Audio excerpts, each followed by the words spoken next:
simplification lesson, just a quickie lesson of what we eat in a day, one meal a day, what we call day fasting, on a protective diet, on a whole food, plant-based diet, no oil, no sugar, no food additives, no animal products. Of course, it's vegan, but it's plant-based. It's a plant-based focus of plant diversity.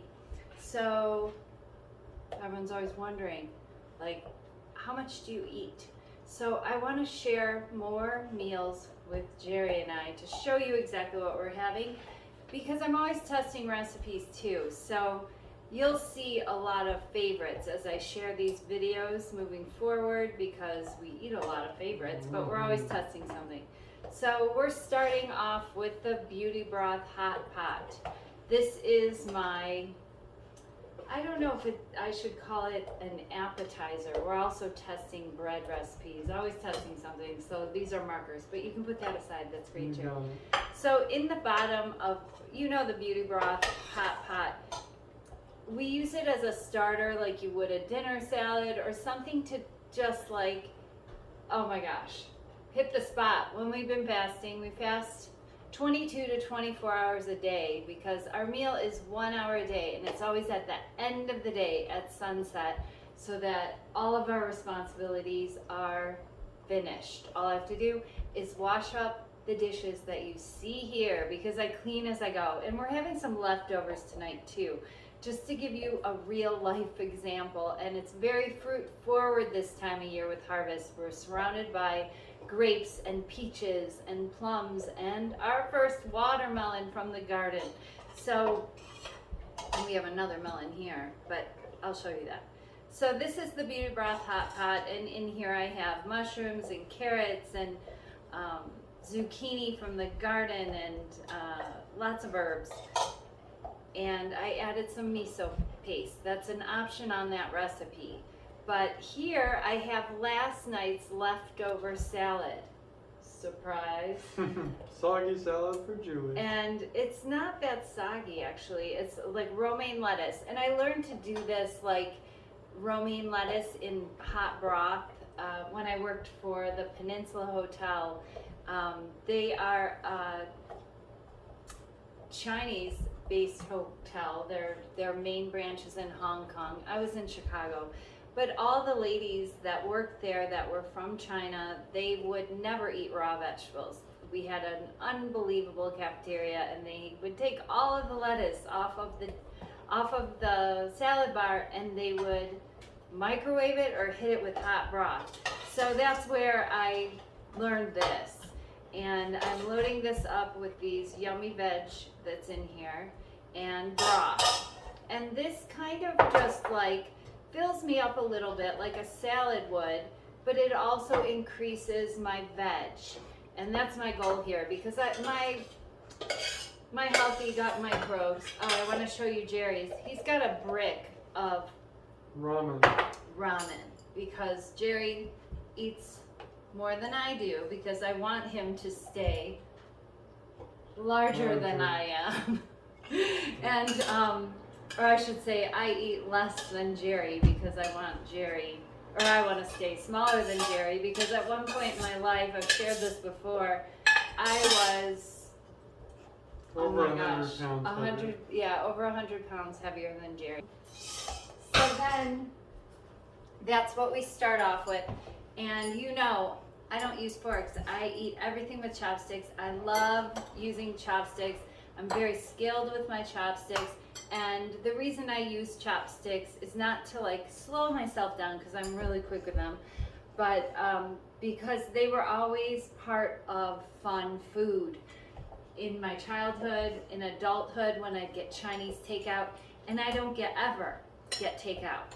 I make everything from scratch at home, because I want the best for myself, and the best is always prepared at home and hand selected either in the grocery store or grown in my garden this time of year. I also like eating with a serving spoon when I eat broth. I don't know why, because it's fun. Okay, so then I got one of your ramen noodles. All right. Anyway, So it's sandwich night here tonight, and we are having the mock tuna. I left them open so you could see what was in our sandwiches. This is my mock tuna salad. I have one sandwich because I have big plans here for a lot of fruit. And I always say I want a sidecar stomach, like, because this is never enough room for what I have. My eyes are bigger than my belly.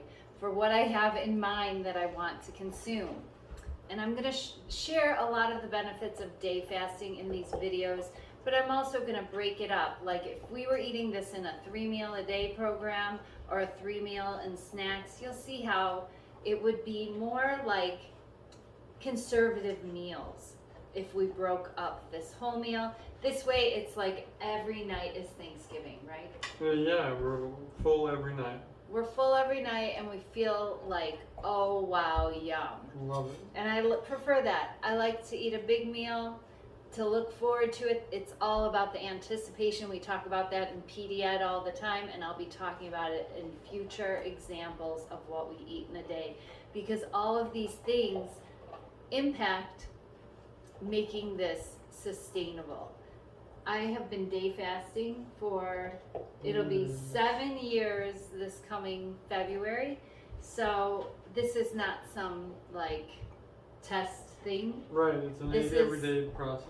And Jerry's been day fasting along with me. It is a lifestyle that we love and appreciate. It's so much easier than preparing and cleaning up all of these meals all day long, and the benefits are phenomenal. The longevity benefits, the energy, you can hear and you can see.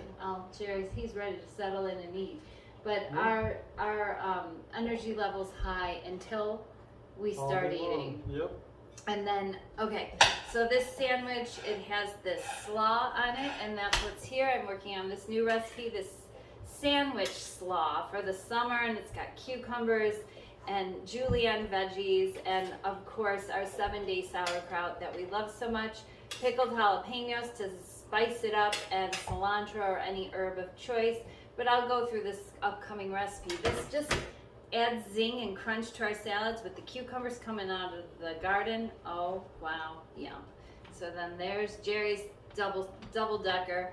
Now he's gonna eat them side by side, and then he has extra starch component in there with his ramen noodles. You know, I might also make some popcorn. We'll see how I feel after eating all this He stuff. says this every night.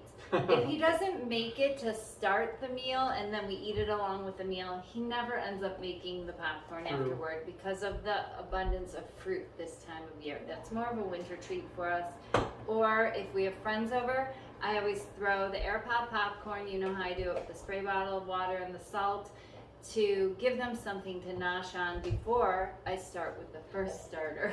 Right. And then it's just quick and easy to make. But, or if I'm running behind, which sometimes in the summertime, what time is it right now, Jerry? 8:45. It's 8:45. So we eat about 9 to 10 in the summertime, and in the wintertime it's much earlier because sunset is much earlier. Our days end earlier, we sleep longer in the winter, we go to bed earlier, and we get up a little bit later. In the summer, we go to bed late and we get up early. Our days are long. We've got a lot to do out there in what is called a garden, but it's a small farm in the front and the back and the side, and oh my gosh. Anyway, it's fun. We love it. Okay, so then we have a lot of things coming out of our garden, pretty much everything here except the ramen, and this is fresh milled whole wheat bread maker bread. Oh my gosh, it just makes summer great because I can throw that in there in the morning. And we're doing a test on 2 loaves today, so we made 2 loaves back to back, which was kind of fun. I'll tell you about that if the change is a positive one. These are air fried seasoned chickpeas. I made these because I was making the mock tuna anyway. And I made the family size mock tuna salad without the noodles because I planned to make it on bread. If I was serving it in romaine boats, then I'd put the noodles in there. I love it with the noodles. It's my favorite. You do? It's one of my favorite dishes on a protective diet. All right, good to know. I'll take notes. Okay. Because if I please Jerry with his requests, he has small requests, He's gonna be so happy. Mm-hmm. Jerry would never deviate from this. He loves it, but he loves the benefits. True. This is okra from our garden, and we eat this raw, just straight up, like this. It's super crunchy. If you've never tried fresh raw okra, go for it. Our microbes love this. Mm-hmm. So then, and they feed us our nutrition. So we're really feeding their food preferences, and we'll get more into that if you're not familiar with it. These are grapes from my friend Lori and Mike's garden, and peaches from our tree. This perfect huge peach. Mm-hmm. I think we're gonna have to split that one, and then we have some smaller ones off the same tree, plums, and our first garden watermelon. This is very exciting. It's an exciting time. What are we of year. drinking here, Julie? Oh, flower water. Cheers. Cheers. Best of all. Take care. And oh, by the way, if you want to see more of these videos, you have to comment below, because I want to give our community, this is a group coaching program with Protective Diet Education, and we have been rolling along with this week after week, new recipe after new recipe, keeping it exciting, keeping you going on your protective diet for over 10 years. And we love doing this, but I am always turning and like taking different side trails and sharing with you where I'm evolving with my ferments, with everything on a protective diet, from my regenerative gardening, and how the soil is a direct duplicate of our gut microbiome. Oh my gosh, we have so much in common because we all come from nature. And so if you want to see more about our microbial diversity, let us know in the comments below. Let us know, but I also want to know if these examples are helpful to you, because I will share them more than anything if this is helpful, because application is number one most important. Not that you make the new recipe of the week. That's great and everything. That keeps things exciting. But if you are not doing this alongside of us and producing life-changing results, I want to support you with this group coaching program to get you to see how really simple this can be. This might seem elaborate, but it really isn't. Our Cooper dog's right alongside us. He just took a piece of bread off the counter. He did? He did. Oh, I guess I better put that away. He's no stupid dog. No, he's pretty smart. So this is a melon. This one came from the store, but my cantaloupe are, I think, going to be ready tomorrow out of the garden. Oh boy. So I don't know if we'll finish all of this, but more than likely, yes, we will. And if you'd like me to comment below of anything we didn't complete here tonight, which this we will have leftovers. I should mention this too. After I eat this sandwich, I will probably fill this plate with a nice mound of this sandwich slaw. Because if I ate a second sandwich with the bread, I know I wouldn't eat half this watermelon and half this cantaloupe. I can't remember what kind of melon this is, or any grapes or any peaches. And I eat very fruit forward and veg forward on a protective diet, but mostly fruit this time of year. So we're gonna say goodnight. Please comment below. Let me know what helps you, what you'd like moving forward, and if these what we eat in a day examples are helpful to you.